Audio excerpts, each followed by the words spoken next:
with a few opening remarks, and then we're going to open up the floor for some questions. Yeah, thank you. And thank you guys for being here. Actually, this past year, I spent my time on the media side, although it was broadcast and TV media. But I have a heightened appreciation for the job that all media do. So I appreciate you guys being here. I'm thrilled and honored to be the head coach of the Salt Lake Stars, and for the belief of the Jazz organization and the management of the Salt Lake Stars to give me an opportunity to be a part of the Stars and the proud tradition of the Jazz. I want to thank my family, Lindsay, Jack, and Charlie. They're very excited to have a team again. And I'm excited for them. Like one of my favorite things in coaching is to be able to share that with the people that you care most about. And so they're pumped, and you'll see them at the games, cheering loudly. So, but this is a great opportunity for me. My basketball journey has taken me really all over the place, and I love the game, and I love coaching and coaches. And I've spent 2 years out of it.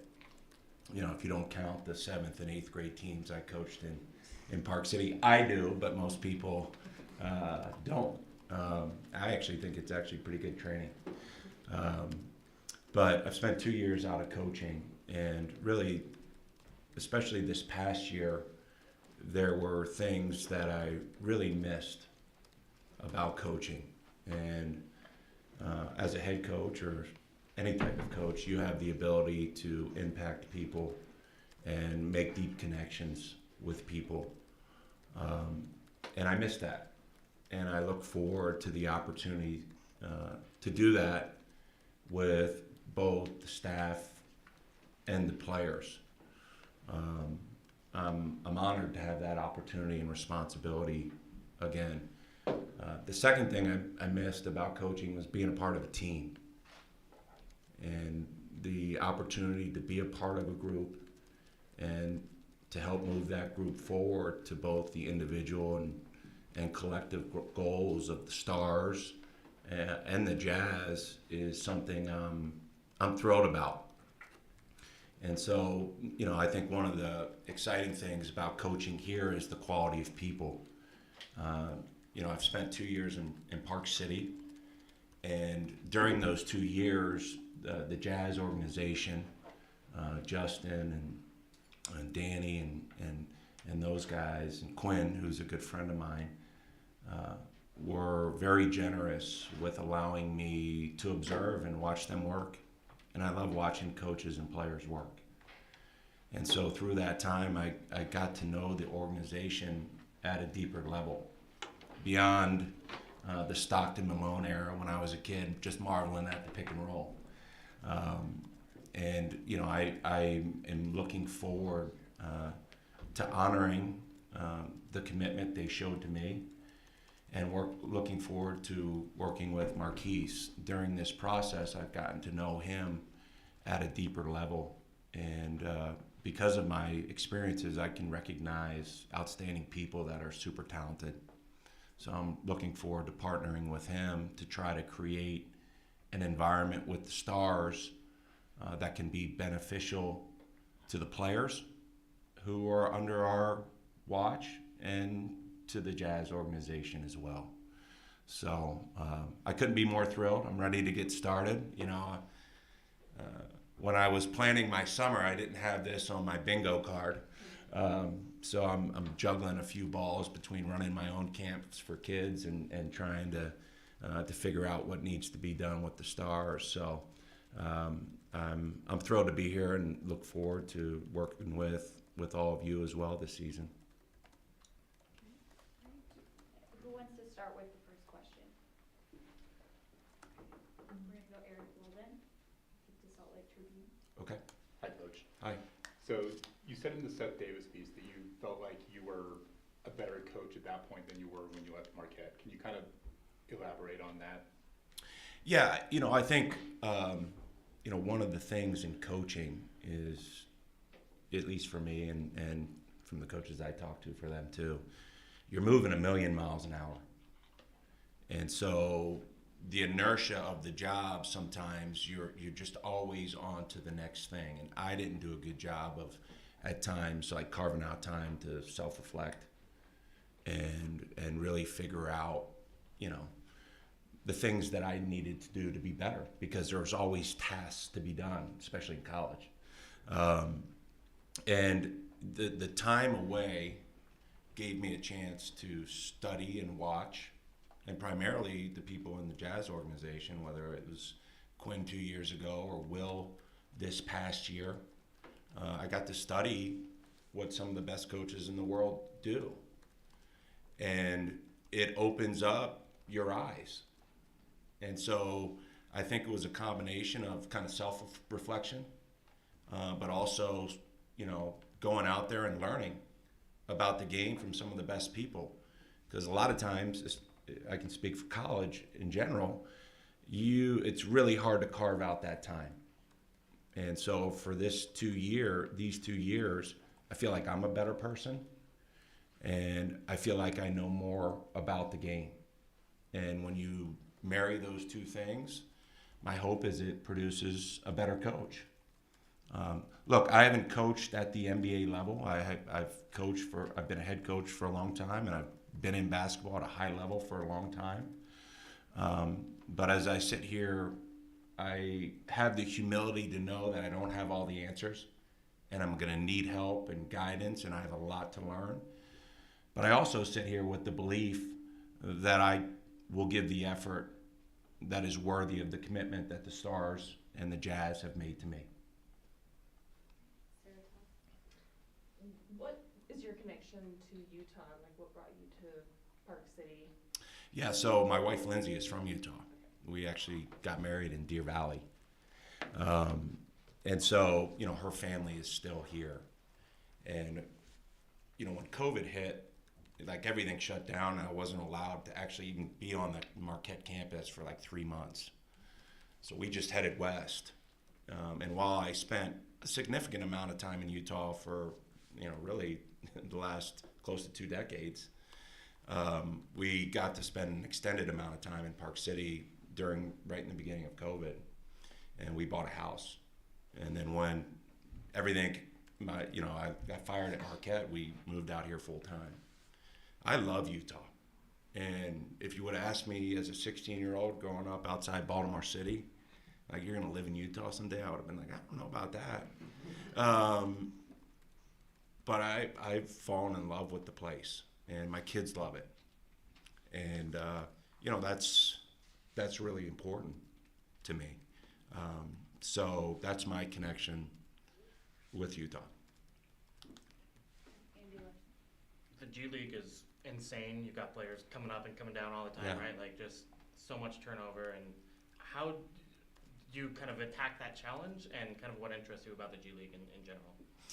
Well, the GLeague is one of the best leagues in the world. Obviously, we all know that the NBA is the best basketball league in the world, and it's not really close. But not far behind that, if not right behind that, is the GLeague. And the opportunity to coach the high-level players that are a part of the GLeague is really exciting. And I've been fortunate to coach a lot of high-level players during my basketball journey, and the opportunity to do that again is special. But one of the things that makes the GLeague, if you consider it from the standpoint of you have one of the best basketball leagues in the world, the mission of the GLeague is particularly intriguing to me, because it's a league of development and growth. Now look, winning is super important to me. And if you ask anybody that I've ever been around, they would agree with that statement. But the opportunity to be a part of players and staff's journey as they grow and try to develop in their own basketball journeys is something that I'm like the most excited about. Like, I want to do a great job of creating a culture that mirrors the Jazz. And in my judgment, and watching what Will did this year, it was incredible. I saw a team that competed every night. I saw a team that was connected, and I saw a team that played with joy. And so I would like our culture to be very similar and mirror that, because I believe in all three of those things deeply. But I want a culture of growth. from everyone. Now, obviously, the priority is the players, but that needs to be our staff, and that needs to be anybody who's associated with it, because that's what the league is for. The league is a league where people go there to improve themselves, to improve their games, and to improve their future opportunities. And I love that about coaching. You know, because for so long, 20-something years in college, as much as people can say it's about some of those things, it's just not. It's a bottom line business. And I get the bottom line, and I lived it for most of my life. And the bottom line's still important, Marquise, I'm telling you that. But like the development piece is the growth piece to help the players and to help the Jazz is our priority.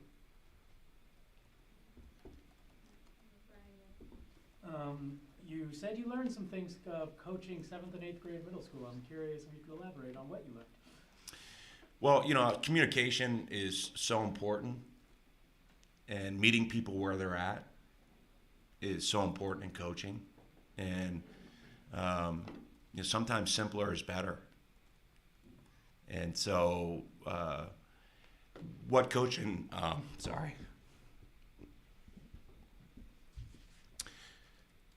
What coaching my kids is the joy. You know, and sometimes in college that can be robbed from you. So to see the game through my kids' eyes again and their friends' eyes, that was awesome. And you know, one of the things I promised my kids is that when I got back into coaching, there was always going to be joy to it. Because that's why I fell in love with the game. The game didn't fall in love with me. You know, like when I walked in the room, it wasn't like, oh yeah, that guy must have played basketball at Duke and was an All-American and National Defensive Player of the Year. No one says that when I walk in the room. You know, they hand me their keys and tell me to park the car. But I fell in love with the game. The game didn't fall in love with me. And I found joy in the game as a young person. And, you know, if I'm completely transparent and honest, at the end of my coaching journey, I lost that. And I'm not losing that again. And my kids taught me that. So, sorry. I love my kids. They're watching. They told me to say that. So. Steve, do you feel like you maybe lost that joy for coaching because of the pressure, expectations, or what was it that led to kind of those feelings at the end of your time at Marquette? Yeah, I mean, certainly pressure and expectations and kind of the challenges of the job. I mean, we may not have enough time to talk about all those things, but you know, I think one of the things that for coaches, because I consult and mentor a lot of young coaches, is, you know, you got to be really aware of the story you tell yourself, because there's pressure and expectations in anything in life that's worth going for. So one of the things I learned is I gotta be aware of the story I'm telling myself. You know, if you would have asked me whatever 4 or 5 years ago, I would have told you that being fired was one of the worst things that could have happened to me professionally. But as I sit here today, it's one of the best things that ever happened to me, because it's given me a different perspective. And I hope to share that with the players. You know, like the players in the GLeague, they're in the GLeague for a reason. And there's a place they want to go in basketball. And I'm not sure for the vast majority of them, the final destination is the GLeague. And so as much as I love the game, I love that part of development, because development is not just physical and skills. Development of a player is physical, emotional, and mental. And the last 2 years, I've spent more time on the other side. So a lot of the things that these players are going to be going through, I've lived it as a high-level achiever. Because if you're in the GLeague, you're a high-level achiever. And there's something there that needs to be developed and brought out so that you can be your best self. I've experienced that journey personally, and I have reference points. I have reference points for failure. I have reference points for challenge. I have reference points for struggle. But I also have reference points for incredible success. And my hope is to share that daily with the guys and with the people that I work with. Because one of the things I've loved in the last 2 years is being able to share that with people in coaching that I care about and trying to help them. And so, that's one of the things I'm excited to do. Any other questions? Yeah. Sometimes in the G League, I mean, oftentimes, most of the time, the coaching staff of the affiliate team wants the G League to be like running the same stuff, so that when guys get called up, they're ready to like plug in to the Jazz roster, right? So there's not like a ton of coaching autonomy where that is concerned. So like, how do you create your own style within that? Well, one of the things I mentioned earlier is that I missed was being a great teammate. And if you asked people throughout my basketball journey as a player, assistant coach, or head coach, or whatever, I'm going to be a great teammate to Marquise and to the entire Stars organization and to the Jazz. So what serves the parent organization, the Jazz, is what we're going to work our tails off to get done. And I'm confident that we'll get it done, but if we don't, it's not going to be for lack of trying. I love that responsibility, and I'm really looking forward to learning more from Will over the course of the season. When I would come down and watch practices, so impressed with him and his staff, and there's a lot I can learn from them. And as we continue this journey, it's exactly what he wants. And then I have to do that within my own personality and flavor. But the opportunity to be a teammate to the Stars and what they've already built, and to the Jazz, that's one of the most exciting things. I know that you mentioned your friendship with Quinn also. I know that goes back to your Duke connection with him, but what has that been like throughout the years? Incredible. I mean, Quinn's an incredible human being, and he had a huge impact on my life at some of my most formative years in college, where you're trying to figure out how to go from a young man to a man. Quinn's feelings about the Jazz organization in Salt Lake City, like, he loves this place. So maybe the most excited person for me was, outside of my family, was him, because of how much he respects the organization and the people in it. So he's super excited, just like a good friend should be. And he's got a good friend that's going to be a part of a place that he no longer works at, but he deeply cares about. Aside from coaching 7th and 8th graders and the occasional yoga class, how have you been kind of keeping yourself busy these last couple of years? Yeah, obviously when I was coaching in college, I didn't make enough time for my kids. So that's been a priority. I've also thrown myself into learning, whether it's, I was down here for the last 2 years quite a bit. Went to other training camps. I've consulted a lot of coaches, because especially when you're a head coach, it can be super lonely. So I've worked with a lot of college coaches as a friend and somebody that's walked their path to try to help them as they're kind of navigating their own journey. I worked for ESPN. I was part of the media. Worked for ESPN this year, which was great. I tell people it's like being in the amusement park without getting on the scary rides.